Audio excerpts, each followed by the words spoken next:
بسم الله الرحمن الرحيم إن الحمد لله نحمده ونستعينه ونستغفره ونعوذ بالله من شرور أنفسنا ومن سيئات أعمالنا من يهده الله فلا مضل له ومن يضلل فلا هادي له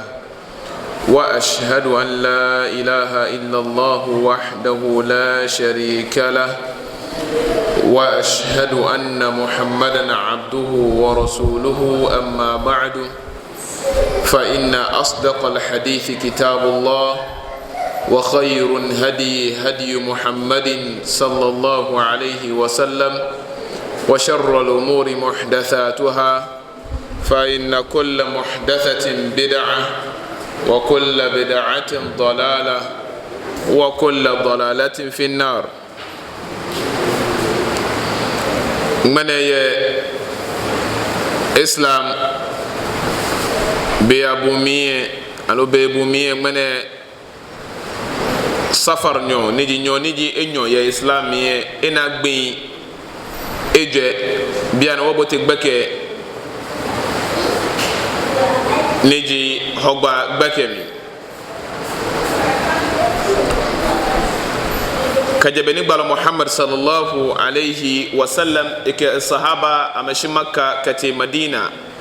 نجي نام في هجرة كباشي من أكون تابو مية من إسلام إنا أفياك بي وهجة كجة بلوفومي وباكا كشي من on the 4th of Safar 1440 هجرية ifi pepe beke Christopher ano mene 13th of October 2018 ho beke ye Christopher ma akonta abumi shiwoke shimbi anabote hogba beke because beke jino ni ba dani je chele mo ba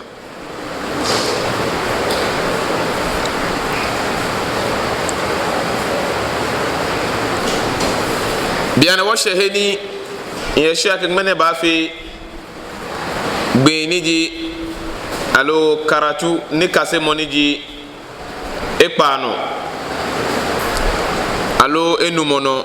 yene ke wolone ni wakasio na tola keshan al usul thalatha للشيخ محمد بن عبد الوهاب رحمه الله تعالى وشهني مالك فإذا قيل لك ما الأصول الثلاثة التي يجب على الإنسان معرفتها فقل معرفة العبد ربه ودينه ونبيه محمد صلى الله عليه وسلم فإذا قيل لك من ربك فقل ربي الله الذي رباني وربى جميع العالمين بنعمته وهو معبودي ليس لي معبود سواه والدليل قوله تعالى الحمد لله رب العالمين سورة الفاتحة وكل ما سوى الله عالم وأنا واحد من ذلك العالم مالك فإذا قيل لك كجي أبيبو أكشي ما الأصول الثلاثة من يجي أصول الثلاثة من يجي نبي إتن ششفان إتن التي يجب على الإنسان معرفتها ni eje doke hagba mo ade sake saneli neke shishifa etene mini obake meneji shishifa eten ne eji oti ke hagba mo ade safe gba mo ade sa especially money ke muslim ni faqul jemo nano ke akeshi noji ma'rifatul abd rabbahu nyon ni ibale enuncho nuncho le ejioti wadinahu ke agbene ne bale jamo ni di islam jamo wa nabiyahu muhammadin sallallahu alayhi wa sallam nakano ibale muhammad sallallahu alayhi wa sallam naam ene menoji na tola keshin al usul thalatha nuncho le الديني يلي بل محمد صلى الله عليه وسلم ويلي ناك معرفة العبد ربه رب تششين رب يا ربي ني اشنو مكوكو نيو تشانك نوتشي تمنا يو مالكو nana to na chonji moni yo hiwale nokuno moni echenge noku alo eke noku ba nile ekudo na kaino moni echomo na kaino eshiji Allah subhanahu wa ta'ala wa rabbuni teshin leji moni bowo keje bibi o miye keje jele bene be leji moni keba no fianu yo leji moni keba leji moni ekudo no fianu leji moni yo hiwale no fianu no ana chola keshin rabb ya suratul fatiha nyumba chon type of rabb nijile because aya rabb different aya nuncho different yo enyo echo wake nuncho je shirka ni eshiji ewule ye hiwale yenu na kanu court jeje ni tajeme akene ye wale yono huwe wake my lord wate lake onuncho shibiane meneji nyumba huwe enuncho yile no nyumba kaka shi noji rabbul alamin adebo fiake anuncho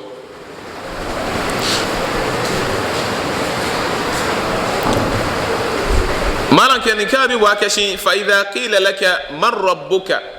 kabi wakashi namoji moni bobu namoji moni yo ohinwe wale namoji moni lobo namoji moni chomobu namoji moni kudobu faqul kama kashi rabbi allah alladhi rabbani kemu enuncho ji moni ekudomie moni ekudomie leji nuncho moni ebomie leji nuncho moni hami moni muo leji nuncho wa rabba jami'al alamin nakano moni ekudo nofia no niyo jele mi ke jele dente fiake moni ekudo fiake bi ni'matihi ke edromo leji inyungo eshiji moni ebono fiano ne kudo no fiano ne yo hewale no fiano no leji inyungo kudo no fiano kele edromo ke hewale wa huwa ma'budi na jemo no baji e okake inu nchoji Allah pe sikegbe yan mo no chomo nyongo no chon eja ke moko na ebi mi ake wo musun se da bi kawe ne ke meji ege Allah ha wo ni injegwe mbila ke mino ne ke nyumwe ha wo ne ke wo be wo ja Allah na me ja nyungo jemeni ke la ke shi ke wo ke Allah wo nchon jemfe ake anuncho mo ne bomi ne bobu ne bonwen pa o ke shi pon pa o ne bohunu ke ngulami ke no fe ni yo nwemi ke shikon ke no fe ni yo mi ka gbene won ke shikon ke no ni yo tin leji mo ne bo no fe no ba ku ese ke ba ni nale mene leji nyombo ni wo chola ke sin Allah we je ne ke o ke o fe ne ke mi ngbala mo ne Allah ni amenu na choda ne ama fi la ke nyombo konklo ni musun seja shidabi beni blofo nyo chole god ni ganyo chole nyongo ni aigbenyo chole mawu ni fanteme asentime chole nyame eshiji mo ni onya no anawame noko yin abodon ko ni oye nyombo no nyina me chole nyame mo na me chole ne ken gbe ne le ni wo chole akeshin Allah we wono dia ke tribe ni no an wo chole na ka aigbenyo jibojo ganyo jibojo Arab no jibojo Jew no jibojo be fien be no oji na kajibe no ba chele to the say na Christians po ni Arabs dia me na kajibe na me cho nyongo Allah okay Allah ko gbala mi ne ke poten cho mo ni ebo mi nkebo ne ha wo ko yo ni wo mo ha wo ni eni ne bojele mi ke mi no fia no ni le yo he wale ye hunu ke no fia no ni yo hunu na shishike hunu ni fia no yo hunu enwe hunu eno ke shipon shike no fia no mene ladi nyumboni wotwa ke woja huwa ma'budi mene lajimoni woja lajimoni minja oke moni je muslime ke len ebotu epoten akeshi nekenu moneni atwon bia ne no lajin moni woja laysa li ma'budun siwahu ake muslime imbe nyumokoni inja yese numokobe ake muslim jimie ni maja ne ken numone adebolo anumo maja mokukonklo yese nike ake ajano ko hue to beni wo ba na yenye papa ne ke aka ajano ko noji no ba somo nie momomie moni no bio lejimoni okoye mukeyeli ewemi lejimoni gbe no osio enefe boti o jamomi eshiji muslim aje ba ke janyo shike tesin e asomo mokonklo ye momomi nkwen alo e kun asin alo e keyin amasin ha mokonklo nkwen be emale akese ke nyungo pe ja hene ke nyungo ya kesin iyyaka na'budu wa iyyaka nasta'in nyungo njamo fiake bojimoni inke ha ona ke bia na emale because bemini enuchumo ya lon e ya no jugba bemini ne ken gbe na ne anaboka ka kwa ni bia me ale boka je ho ame ona me fe ya ka bi wo ame amale jina me male ame ke bomade sa fe bomade sa o ye star ye nwe o ye star mo fi am ke star ke o go o gbe bia shi no do mo no kan de star ke ko kan de fe to ba gbo o ko kan de sa mo kai bo ko o ko mo wa no fe ko o wa kan wa na ne ke wallahi de kan imbe komando makka ne ngulami je fe ni ke go la je mi amale ke na me tabiteshina me fu age aya fa aya jinni ni aya kai wallahi o bi amale fu la je age ke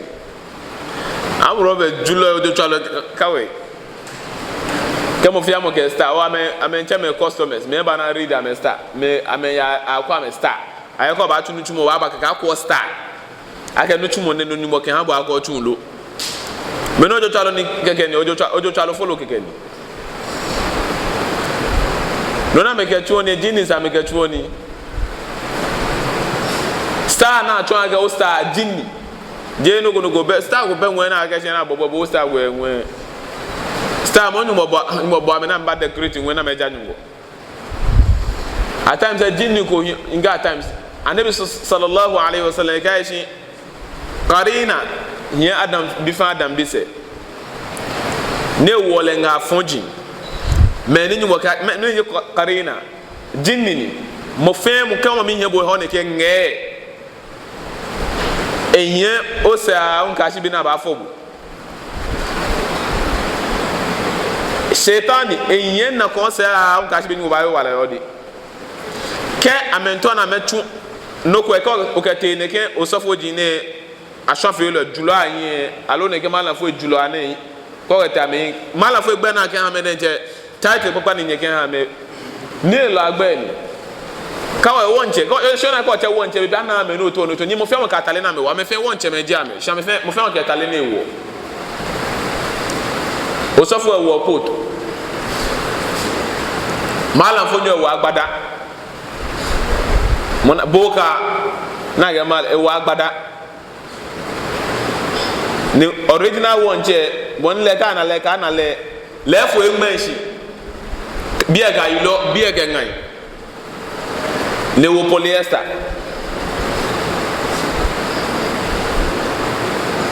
o atale ke ni ndi fa sha fe julo ni nogo ba me ya wonche me ke ni wo am fe wonche ma asha fe lo ni court ya me ngo am genius na me ke twon na ka me ani e consult bo genie no genie ba kele no me twon ke shi star ona ga am ma lebu am han am bia na am ba ni genius agbene I'm for your life. Bona fi no so na sane ko no keba. Buko boji customer. No nyo ba pe customer jibo. Bob ne na me fi o no ko bibi o ko ni kami. Ni le course we ha kan everything led bibi o ko amefele very tiny o ko ya he the more no so ni e do be a week na kan lede bibi o ko ni be ne do be a week le be we wan be bo be first ko be ne na akpo be ba shi e ba shi ahun keke egbo mini o mina me feel bibi na ke bra me egbo na me feel tick mina me feel na gan kono ba he ko customer jibu so far you use of bob lo ba ba ko na ka no phone no fia no me ho me ne business am fio ko nyo ba me ngo shiko me sa no nyo ba ko o ko ba ke business an e ke ga awo afu ke mo sa mo no ga ya Musa, I hope you understand. Nakan ke ka awo afu abo no ga ya kan ni gbili mo bi kan no nga yen o ke fe wa lo ga ya oda no sha fo de ni hia meneme to meni we won cheme jame sha mete me kuma meni musinzi ame ameka chontomo Islam side meni wo ameka osofo ejame ameka chon Christianity side mena me fo amengba nshina menye awujale ama register mu ameka no go table o ame they are very honest ameka wa ba won woja won cheme juwo na ga mko ne ba shia ni e ba cause confusion shia ne na yin ni jepo e ka ona alaji me yo ni yo be ne na me na ga me ni woja lo ni e ka alaji ona me yo ni yo inja ni bo me no inja wo le wa ka bo play je ni ne me ni ye tesbi julo e je ame e ko me ko na me fi teba bon san teba ameke wo ma igbe mbenu mo ko ni ndia ni mo se wa dalilu qawluhu ta'ala dalil ni yo na heji heni nyumbo ke qur'ana mi akashi alhamdulillahi rabbil alamin shida yeje mo kanfo mo agboje anu nyamfia ke allah noni allah jimoni isa alhamdu allah jimoni isa ka ke an len hune enoni me allah woncho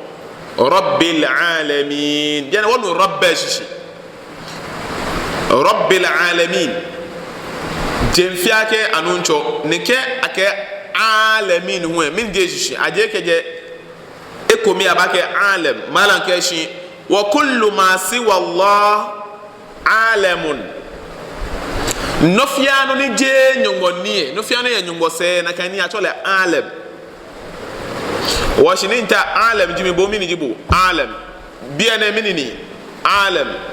hunu minini alam nyonchere enwe alam hunu ngulami enwe alam boka enwe alam niji wonche moni ye tesbiye osafo enwe alam moni wokote ne ye cross jinne enwe alam amefia ke alam jami ko bo afia na arabic me no atola ke alamin no fia no ni je nyongoni alamin no na to nyumba ke rabbil alamin kudolo noche ke hano fia no je nyongoni si ke adebo fia ke o rabbil alamin ba ke mini adebo fia ke anucho malaka wa kullu ma siwa allah alamun no fia no ni je allah ni alam wa ana wahidun min dhalika alalam ni me ho ingbeneke alam ne ingbe ekojimi oni alam jimi inu choji moni bonaka alam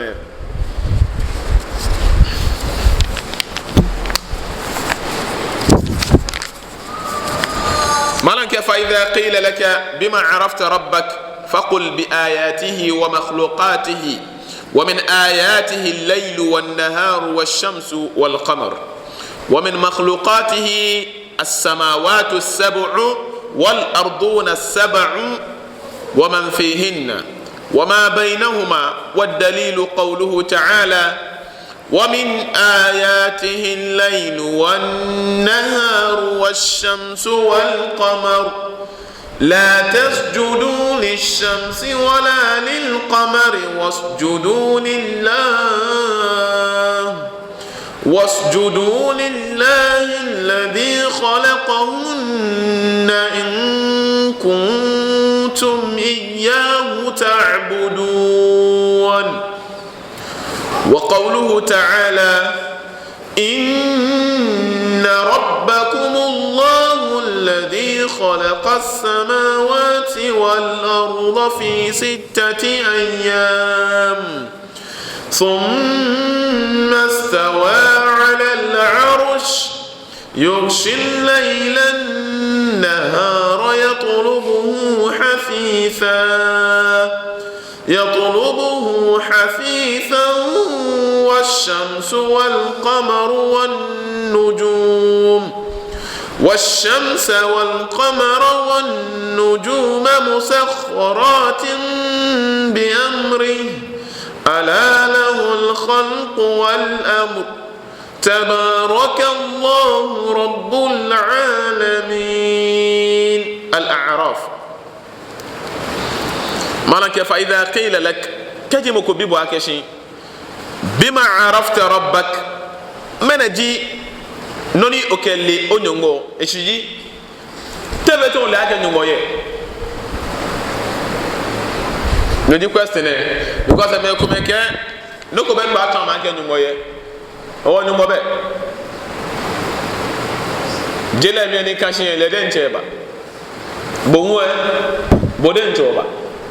o ma mi nwe le den mo fia mo le cheba hunu le den cheba nyon chere le cheba no fia no le den cheba ke nyumo ye mini wa me ke nyumo ye sani anya approve kenyu moye sani anya approved by science no je sananya tehi sananya nuyi alo sananya nale no ni gbege ko bi a professor ko be ni professor we na kan bi la ke professor okay nyumo no ni ba twa kan moye sani anya te atahi kenu ko ye ka ke ne exist or sanna kan ni anya atahi alo anuhi ni nyuma no chonwe professor Jimoni yo nyuma no nye chon fe nwe wona go ledan atako e dan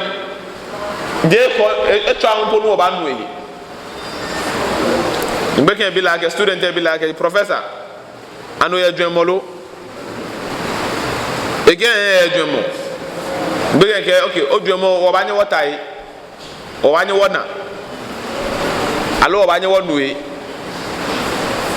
eke da bi mbeke ke bo be dwemo alo je naga bana ga shege le e aho ablochi ke shi mini e question ko na ebi mo fi amo ya ablochi fe anana je mo akabe je Africa ne obi go Africa na glaba ozongo e ko me ekomi agla ata no mo go ni ba bisa ne no mo ba wi antu aga bia no ba hia e lo fo ma na afio oh my boy oh my bene bi mi nge questions na ga yen na bi o questions eji eke ke abo Quran na wi mo na wi ko me be mi Quran eke abo jinni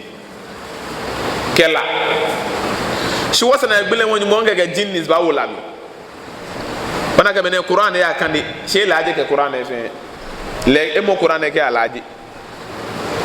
na ka jibine yole mo fe ne ba kan Quran de den che ne ke kan Quran laaje mo jinni ba alaaje automatically there is no two ways because anabi bon la arab ni boden ja tuma malami ke hale sayyidina ali mi ke am fe ne she malam fo e jame language mi ke e ko me am be arabic language mi na me lo ni ne sajin ame lo kwa ke ni bi fe shimi ni be na kleke Quran shi amene che aya ji ko ke akane amene che amene shi ngoke wadduha wal layli idha saja ma wadda'aka rabbuka wama qala walal akhiratu khairun laka minal ula wala sawfa yu'tika rabbuka fatarda ألم يجدك يتيما فآوى ووجدك ضالا فهدى أما كاي من باني والضحى من كان كتاك جيشلمو كجينامو كنك أغبنا نا يوم كوني بالا سورة نوجي ووجدك ضالا فهدى mekuma ni je mala fo ni chome ni na ma kona kan aya na mekiona gbalo Muhammad sallallahu alaihi wasallam eja won na kan biya mi elaje dani nyu mo hale jaje mo dani nyu mo hale Qur'an won wa fako yabe tumo 10 years ne kiami agachi e woloko po eje ni chon gbalo Muhammad sallallahu alaihi wasallam won ne ja dani ake Islam bahale ne koto nga ba ngwa na picture camera denje mebe ba e ke adro noni ha meneke aya me kuma ka me no wiemo kwa wiemo mi ka me ncha me ka me susu mo ewo mi noji aya ne nin kan noji wa wajadaka dhallan fahada ni be wa ke bokwe alo woni ne shono dhallan ni olaje fahada ni wajajebo wa me ko arabic be ne yo la na kanu mo fiamu na tun le ni ba ko Qur'an na kanu ke no arabic na jibi ne ba no shi ake woni ne shono bi ami ni olaje ni wajajebo okay bano Muhammad fesela elaje ni wajajele won ne ja na ken non kala temi jino je muslim alo je malami ni chole Qur'an no woni elaje noni mbochwa menyi noni mbochwa aya mi wa wajadaka dhallan fahada ni woni na bo biameni obe sharia ko abe written document alo legal document koni guide obe institution obe rules and regulations ko ni di ahako bo Qur'ani ka sunna fahada ni wahabo na kan Qur'ani ka sunna on bokele ya tuma suratu Zukhruf jo shura keshi eye sharia se nona kulekele tikale eye se wala tattabi ahwa alladhina la ya'lamun no ka hiye mena me hiyo me tuiso mona se ka hiya me se ora ya tonji no akeshi annabi Muhammad sallallahu alaihi wasallam dan nyumba ke Qur'an e ba hale na kan tame jene akase Bible jene efe adini Judaism alono ko ebe adini ko ne efe ejawon efe Christianity ne ebe Bible ebe Talmud ebe noko ebe woloko ni fi omini ne ku ono ne kefi suban fe no na ne yemi na kanta suban papa fe na kajibe na ke bole no ni woto ne tonji no akaje ka do aka gbalo Muhammad e yakọ Bible ne je Qur'an e ke jemi na hadi ni monto moeke amagashi gbalo Muhammad je moko deni akase wol no de yeye fahada minyumo mejimo ni jajele keneke wolu ne mejimo jajemo e bia mejimo ni hale na kan wolu e mejimo ni hale na kan Qur'an ka sunna shaka ni je mena be translate fe na kan translation je mala fo ni chama na me alaje na kan naga no sahabi po den chenye alaje na bi sallam time sahabi ti jaga alaje sahaba fa me aljanna mete mo gwela alaje ko shin chonje e ya misunderstand no ko ne ya no shishi no jimeni aya ni mo pleke le shi Ramadan ken ko Ramadan hi bi amina ba yeni ken na ba gbele na ken bi heni ni mo ka ke shi kulu washrabu hatta yatabayyana lakum al-khayt al-abyad min al-khayt al-aswad min al-fajr khayt al-aswad khayt al-abyad min al-khayt al-aswad min al-fajr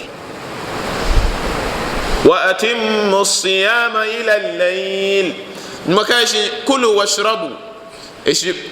من كان يلي جنو نيجي يعني نينوا كياسي بيني بعدين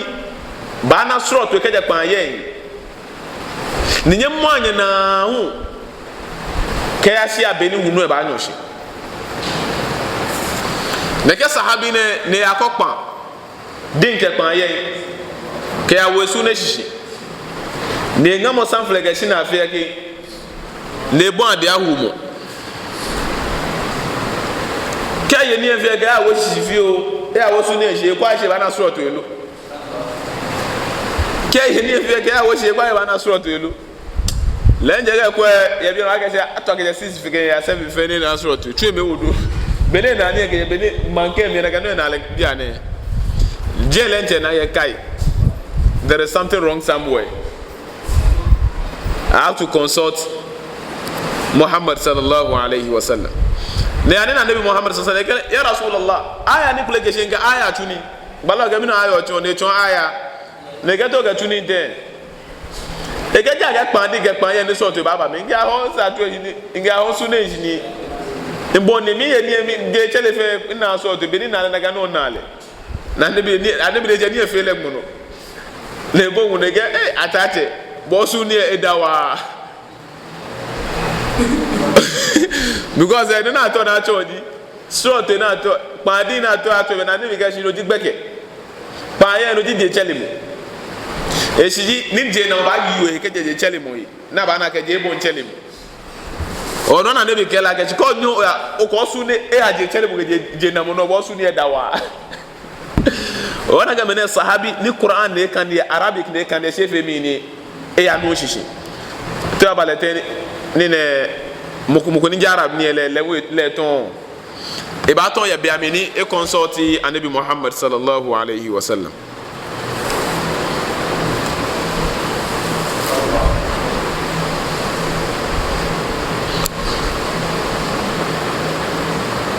o gbe kene ne ke shi no mo be ken le gan mo be ken mo ye be sanana le sananwe be le we na kan bulu we sanana anwe he must be felt, he must be touched, he must be seen. Sananale sananwe alo sana anyate mini ka anya fe no ko ne ke be na kan ebe ne ke no je tebete na bo jinnis ke de lamina wa pin jinnis ke la be shame la na ga wulami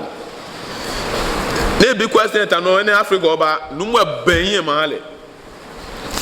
e ya numu heta shitaji be shamu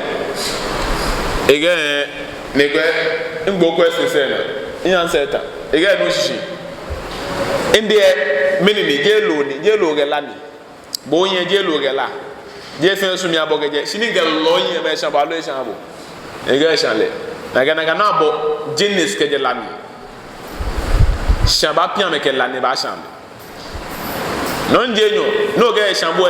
shande shambo ka ba makwe alo manui alo mini mana